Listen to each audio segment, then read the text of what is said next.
4 PM news network में दोस्तों आपका स्वागत है। मैं हूं आपके साथ राशिद जहीर। लोकसभा के चुनाव की तमाम खबरें आती रही हैं आपके सामने। अब दरअसल एक चुनाव और है। वो चुनाव तो 3 प्रदेशों का है, लेकिन मैं राहुल गांधी, कांग्रेस और भारतीय जनता पार्टी और मोदी जी के बारे में बात करने आपसे हाजिर हुआ हूं। 2024 के इलेक्शन की समीक्षा हम करते रहेंगे। जो भी इसके अंदर अल्टी पल्टी होती रहेगी वो भी आपको बताते रहेंगे। लेकिन एक असल टेस्ट और है, जिस टेस्ट की तैयारी आपको शायद मालूम हो या ना हो, मैं बताने आया हूं कि मोदी जी ने शुरू कर दी है। हरियाणा, महाराष्ट्र और जनाब मन झारखंड, यही हरियाणा, महाराष्ट्र और शायद छत्तीसगढ़ या झारखंड में 3 जगह चुनाव हैं। बिहार, हरियाणा और महाराष्ट्र, इन 3 जगह चुनाव हैं। 25% मंत्री मोदी जी ने यहीं से चुन लिए हैं।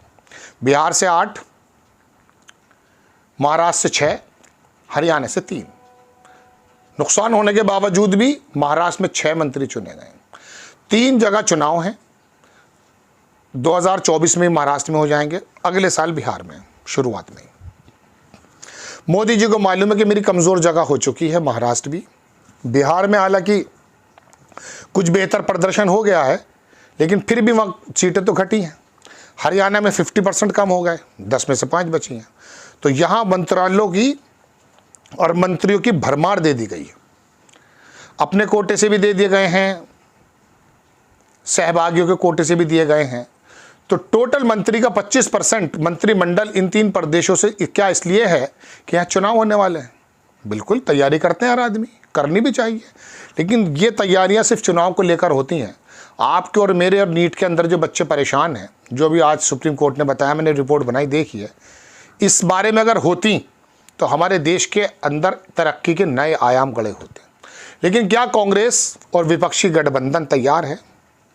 क्या राहुल गांधी के सामने एक ज़बरदस्त दोबारा से परीक्षा नहीं आ गई है?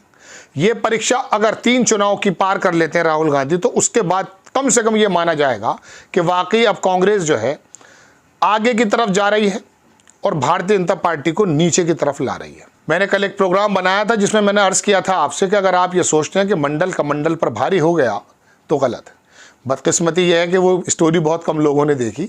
आपसे रिक्वेस्ट है, देखिएगा, क्योंकि ये चटपटी खबरें तो चलती ही रहती हैं कि नीतीश ने क्या पलटी मारी है, राहुल गांधी की टी-शर्ट कितने की है। बुनियादी बातें भी हमें करनी चाहिए। उसके अंदर देखिएगा कि मैंने बताया कि किस तरह से कमंडल अभी भी मंडल पे भारी है। हिंदुत्व की आग जो CSDS कहता है 2% है, गलत है। 240 सीटें नहीं होती मोदी जी की। फिर उत्तर प्रदेश में नो डाउट नुकसान हुआ है, लेकिन जाति समीकरण साधा गया है। ताज़ा जो अभी रिजल्ट आया है उसमें पता चल गया कि कौन सी बिरादरी ने किसने कहाँ कितना वोट दिया है। आपको मैं बताने तो सिर्फ यही आया हूँ, लेकिन अगर मैं आपको बताऊँ कि वाकई क्या हुआ है, कितने % अपर समाज ने, जैसा कि मैं कहा करता था आपसे, पूरा का पूरा 89% वोट भारतीय जनता पार्टी को दिया है। मुस्लिम तो 90% जाता ही एंटी बीजेपी है। यादव ने भी अखिलेश यादव को दिया है, लेकिन कुर्मियों ने थोड़ा सा वोट गठबंधन को दे दिया है। और 24-25% करीब बहुजन समाज का वोट वो चला गया है जनाब मन इंडिया गठबंधन को, 44 बसपा को और 25% या 24% के करीब भारतीय जनता पार्टी को। तो ऐसा नहीं है। मैं अपनी बात पर आ जाता हूँ कि 3 प्रदेशों का ये चुनाव राहुल गांधी की असल परीक्षा होने जा रहा है। बताने जा रहा है कि उनका रोल क्या होने वाला है, विपक्षी गठबंधन का रोल क्या होने वाला है। मोदी जी ने तो तैयारी शुरू कर दी है, 3 जगह से 25% मंत्री दे करके। आपकी क्या तैयारी है और आपको क्या करना है? और दरअसल समझ में जब भी आएगा कि जब विधानसभाओं में कांग्रेस अपने गठबंधन के साथियों को या खुद अच्छा परफॉर्मेंस करते हुए ये दिखाएगी कि भारतीय जनता पार्टी का विकल्प पहले भी वही थे और आज भी वही है। महाराष्ट्र से शुरू करते हैं दोस्तों। महाराष्ट्र के अंदर नो डाउट बहुत अच्छी कंडीशन है, लेकिन वहाँ पर उद्धव ठाकरे की सहानुभूति है। वहाँ जो 6 मंत्री दिए गए हैं, सुशील वो एकनाथ शिंदे और अजीत पवार की लड़ाइयाँ बढ़ जाती हैं और वो आ जाती हैं, तो कांग्रेस निसंदेह वहाँ फ़ायदे में जाएगी।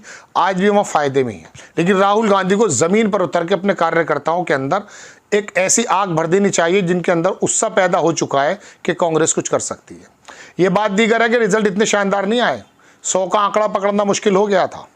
ये तो गठबंधन के तेजस्वी यादव या अखिलेश यादव या ममता बनर्जी, ये लोग साथ ना होते तो ये 240 या 234 नहीं पहुँच पाते।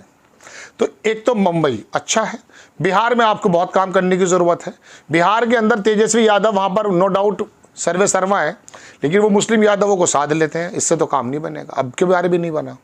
कांग्रेस आई को अपना पुराना वही वोट, महिलाओं का वोट, ब्राह्मण वोट और जो इंसाफ पसंद तबका है उसको किसी न किसी प्रकार से हिंदुत्व के सामने खड़े होकर के पैदा करना पड़ेगा। रोजगार के मुद्दे उठाने पड़ेंगे जो उठाते आए हैं, हालांकि वो हिंदुत्व के सामने बड़े कमजोर पड़ जाते हैं, लेकिन राहुल गांधी को एग्रेसिव रोल में आना ही पड़ेगा।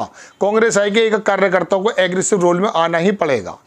नौकरी का मुद्दा हो या पेपर लीक का मुद्दा हो या ज़मीन के किसानों का मुद्दा हो या बिजली या महंगाई का मुद्दा हो, उनको मुद्दों को इतना बड़ा बना देना पड़ेगा सोशल मीडिया के माध्यम से। मेनस्ट्रीम मीडिया को तो मैं बोलूँगा नहीं कि हिंदुत्व का मुद्दा छोटा पड़ जाए। और उसके बाद तेजस्वी यादव और राहुल गांधी को ये काम करना चाहिए जो उत्तर प्रदेश में अखिलेश यादव ने किया है। वहाँ पर कुर्मी हो, निषाद हो, शाक्य हो, मौर्य हो, पासी हो, तमाम लोगों को जो अति पिछड़ा और पिछड़ा वर्ग से आते हैं, जो एससी वर्ग से आते हैं, उनके अंदर लोकल छत्रप उठाने पड़ेंगे राहुल गांधी जी आपको, वरना सपनों की दुनिया में रहने से कोई फायदा नहीं होगा। करना पड़ेगा। हिंदुत्व की काट यदि आप ढूंढना चाहते हैं देश में, मिलेगी नहीं सिवाय इस बात के जो काम काशीराम ने किया था। आपको जातीय समीकरण सरकार से बांधना पड़ेगा जो काम अभी पीडीए के अंतर्गत अखिलेश यादव ने किया है। अखिलेश यादव का दिमाग कोई कंप्यूटर का दिमाग नहीं है। उसने सिर्फ अपने बुजुर्गों की उसी सिद्धांत को अमल किया है 2022 में भी, जो 40-42 से 120 पहुंच गए, और इस बार वो 5 से जो है पहुंच गए जनाब अमन 33-37, क्योंकि उसने ये किया कि कुर्मियों को, निषाद को, मौर्य को 1-1.5 लाख वोट जब अपनी बिरादरी का काट लेंगे तो हिंदुत्व मर जाएगा। हिंदुत्व मर जाएगा, राजनीति से हिंदुत्व विलुप्त हो जाएगा। तो ये काम बिहार की धरती में तेजस्वी यादव को भी करना है। खाली 2 बिरादरी पर आकर के तेजस्वी यादव अखिलेश यादव को मुसलमान मानते हैं अपर समाज के लोग। भारतीय जनता पार्टी ने बता दिया कि ये मुसलमानों के नेता हैं। जो मुसलमानों के पक्ष में बोलता, मोदी जी तो डर के मारे टोपी भी नहीं पहनते। नसरुद्दीन शाह ने उठाई ये बात अभी, भाई जो मुसलमानों के पक्ष में बोल जाएगा उसे वोट नहीं मिलती। देश का माहौल ये बना दिया गया है। लेकिन इसकी काट सिर्फ यही है जो मैं बता रहा हूँ आपको, और ज़माने से बता रहा हूँ।